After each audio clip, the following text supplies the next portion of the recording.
Hello and welcome to the recording of the Commonwealth 500 at Martinsville. This is the fourth race on the Sim Cup season. So let's show you what happened. Zach Dorian was on pole. That was the second career pole in Sim Cup. Jason Severn on the outside.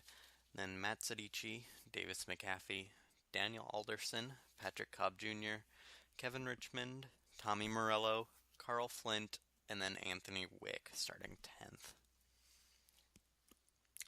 Moving on, row 6, you have Michael Adkins and Matthew Barrows. Row 7, Scott Unger and Brendan Irons.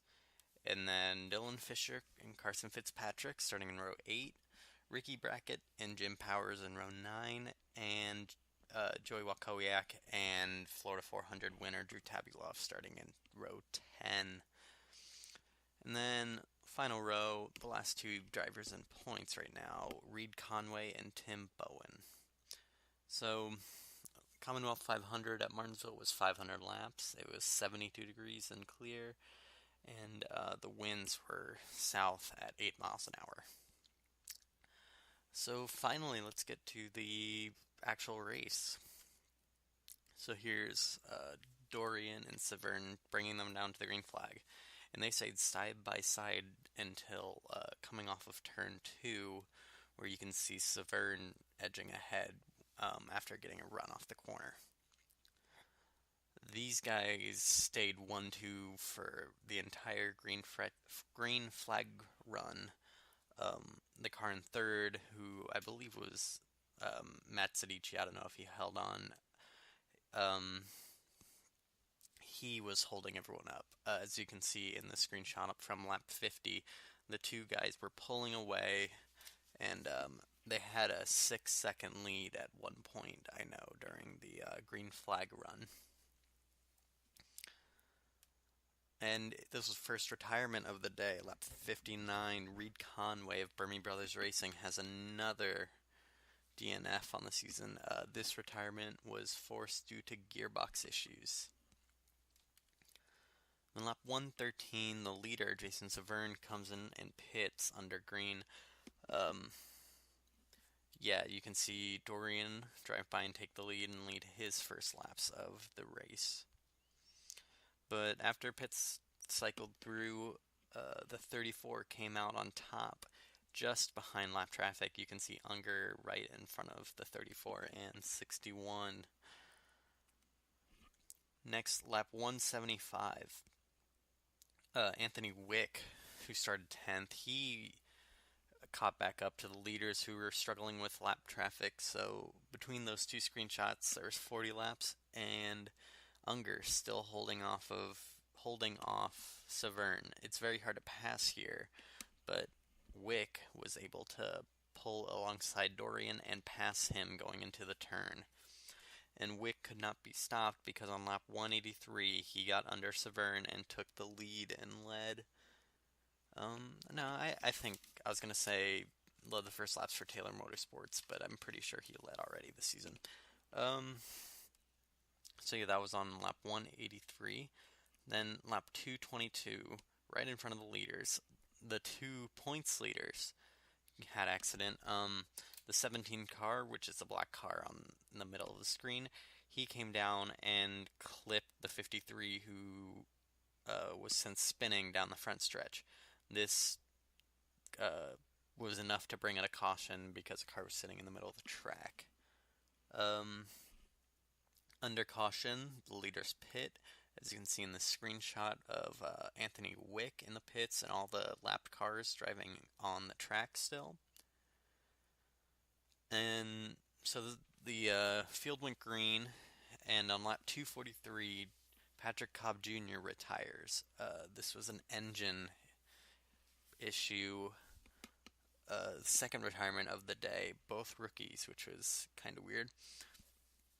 Moving on past halfway now, lap 290, Kevin Richmond, our points leader, was able to take the lead. Then you can see Tommy Morello of Team Harden and Zach Dorian and Anthony Wick off into turn 4 there. These guys were all just together because the lap traffic was so dense in front of them that no one could really make up time, and they all were running about the same lap time, so they were all right there.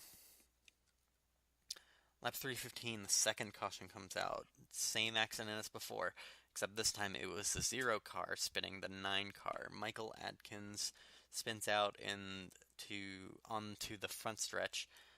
Uh, this brought it a caution. And then you could see on lap 317, Dorian was able to beat everyone off of pit road, right in front of Wick, Morello, and Richmond, the complete opposite of the screenshot I took on 290.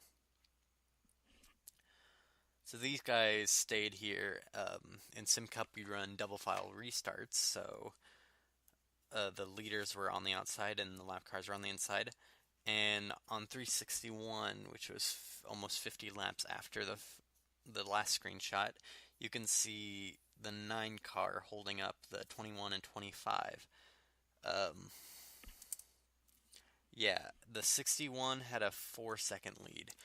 The lap cars are lap for a reason almost because they just aren't going as fast as the other cars. It changes on pit stops, but something happened and the 9 car didn't get a good enough pit stop, and it completely changed the dynamic of the race because Zach Dorian was pulling away from the field.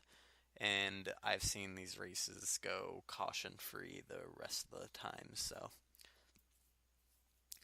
yeah, so the 61 was putting quite a large margin on the field. I wrote 4 seconds. I don't know if I mentioned that already. Just kind of tired from work and wanted to get a video done. Next, lap 400, you can see Dorian still leading by 7 seconds now, but he was caught up in lap traffic. You see Alderson right in front of him. Next, the lap 435, the second place driver, Joey Wakowiak, pitted. This was the last cycle of green flag pit stops. You can see Morello drive by, and they were closing in on Dorian because of the lap traffic. Then you can see Alderson in the pits, so this means during green flag stops, the 5 and 6 car both spun out, coming out of 2. I'm not sure how this really happened, but it was just a racer's incident. Both guys backed into the back wall, and this brought out the third and final caution of the day. Guys who wanted to see this caution include Tommy Morello and Anthony Wick, drivers that weren't Zach Dorian and far behind the leader of the race. But the same thing happened on this last restart, that the 82 car was used as a pick for the 61 car, and this allowed Dorian to drive away from the field. You see Anthony Wick coming off of turn 2 with the 25 car right behind him and a sizable lead for the 61 out front. 7 to go. Dorian was, I think he was in lap traffic a little bit, but Wick was able to close the gap, just driving at his own pace behind the 82, who wasn't holding up that much. You can see Wakowiak still hanging in there, but the lead was about half of a front stretch. And Dorian was able to hang on and win his first Sim Cup race at Martinsville. Wick got into the second range, which was pretty impressive. I don't think he would have passed him anytime soon because it's really hard to pass the leader here. But it was a valiant effort, and I, as the team owner of the 26, will take those points. So yeah, Dorian, that makes the fourth first-time winner in a row in Sim Cup. We're kind of running out of drivers, and I know like Tommy Morello. I know Brent Harden, the owner of that team, would absolutely love to see one of his cars in victory lane. Yeah, so we're running out of first-time drivers. Maybe next week at Atlanta will be the first time we'll have a repeat winner this season. Yeah, moving on to the standings after 500 laps at Martinsville. Zach Dorian was able to win by a second over Anthony Wick. Joey Wakowiak comes in a few tenths of a second behind him. Tommy Morello and Kevin Richmond and Jason Severn further back. Daniel Alderson probably about a half a lap back. And then Matthew Barrows, as you can see in that last screenshot, was able to go around another lap because Zach Dorian finished right behind him. And that was all that were on the lead lap, and I think that might be the most we've had at the lead lap this year. I'm not real sure. I'm sure that'll change once we hit like Talladega. But one lap down, Tim Bowen, which was a great run for the last place driver in points. Davis McAfee, one lap down. Carson Fitzpatrick, 2 laps down. Michael Adkins, Carl Flint, Brendan Irons, Jim Powers, Drew Tabulov. They were all 2 laps down. 3 laps down were Scott Unger, Dylan Fisher, and Ricky Brackett, who was in 19th. And Matt Zadici was the last car still on the track, and he was 4 laps down after that incident with Brackett. Our only 2 retirements, Patrick Cobb Jr. and Reed Conway, both rookies, and both retired before we even hit the halfway mark. So you add those points earned from Martinsville to the other totals, and here are the driver standings. Kevin Richmond still has a pretty big lead on Davis McAfee. It's now at 50 points. Joey Wakowiak in 3rd place. Anthony Wick, Jack Dorian, our winner from Martinsville. Rookie Daniel Alderson has another consistent run, and he is the only rookie on the first page of standings. Jason Severn, he's coming up pretty big recently. He's 107 points back. Drew Tabulov, 115. Michael Adkins, Tommy Morello, and Jim Powers, who is 130 points back. Next we have Ricky Brackett, Matthew Barrows, Carl Flint, Scott Unger, Patrick Kopp Jr., Brendan Irons in 17th. Matt Zadici, last year's champion, still not running very well. He is an 18th in points, 173 points back. Carson Fitzpatrick is 177 points back. Dylan Fisher, Tim Bowen, and Reed Conway. These drivers really need to just get a few top 10s, maybe some top 5s in a row, and they will see a meteoric rise in the points because all of these drivers are pretty close together.